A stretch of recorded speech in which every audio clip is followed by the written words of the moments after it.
said a certain man. He didn't say the man's name because this scenario will be repeated again at some point in history, somewhere in the world. This man had 2 sons, and the younger of them said to his father, "Father, give me the portion of goods that falleth to me." This young man must have been beside himself, and he made an unthinkable demand of his father. But his father divided unto them his living. The Lord said, "In not many days after the younger son had gathered all together, he took his journey into a far country, and there he wasted his substance with riotous living. And when he had spent all, there arose a mighty famine in that land, and he began to be in want. And he went and joined himself to a citizen of that country." One bad decision after the other led him to the places that he arrived at. And he sent him into his field to feed swine, and he would fain have filled his belly with the husk that the swine did eat. That means that he lusted after those husks. He longed for the husk, and he desired the husk that the hogs ate. The Lord said, "And no man gave unto him. And when he came to himself," you see, he was beside himself, but now he's coming to himself. He's starting to get his wits about him. And he said, "How many hired servants of my father's house that they have bread enough and to spare, and I perish with hunger? I will arise and go to my father." You see, just like he made the bad decision of leaving his father's house in the first place, demanding the money from him and leaving his home and going into a far country. Just like he made the decision to do that to get himself into this mess, he had to decide himself to get himself out. He said, "And I will say to my father, I have sinned against heaven and before thee, and am no more worthy to be called thy son. Make me as one of thy hired servants." He already had his speech already planned out what he would say to his father. And he did what he said. You see, before you can do a thing, you have to think a thing. He had already said he was going to get up and go to his father, and that's what he did. And he arose and came to his father, but when he was yet a great way off, his father saw him. Now, just the mere fact that his father saw him as he was approaching from a long way off, that tells me that his father must have been looking for him. And maybe day after day after day, he was looking for his lost son to return home.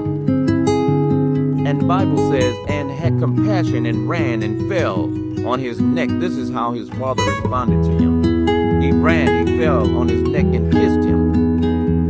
And the son said unto the father, "I have sinned against heaven and in thy sight, and no more worthy to be called thy son." But there was a conjunction. But the father said to his servants, "Bring forth the best robe and put it on him, and put a ring on his hand and shoes on his feet, and bring hither the fatted calf and kill it, and let us eat and be merry. For this my son was dead and is alive again. He was lost and is found." And they began to be merry.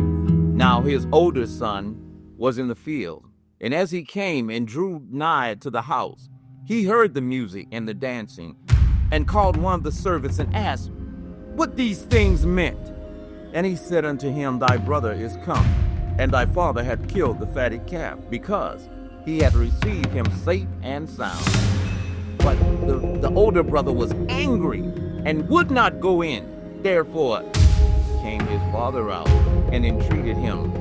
And he answering said to his father, "Lo, these many years do I serve thee, neither transgressed I at any time thy commandment.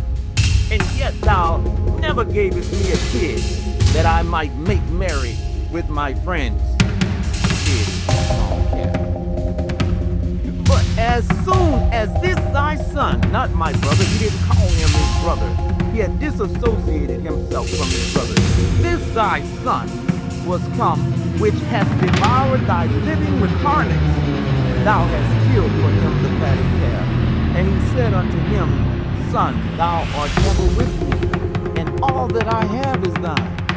It was meet, it was right, that we should make merry and be glad. For this thy brother was dead, don't you understand? And is alive again, and was lost, and is found. His brother did not have the reaction that his father had. Not everyone will be happy when you're doing good. But let me tell you, the Father is looking for you. He already had made up in his mind what he was going to say to his father. And just if you look at what he said that he would say to his father, he had already made up in his mind that his father was going to reject him. His father was going to tell him how awful he was. And his father was going to tell him that he was angry with him and all these kind of things. But the father didn't respond that way. So neither should we respond that way to ourselves. Take it easy on yourself and just come back to the Father. This is what the whole core of this parable is talking about.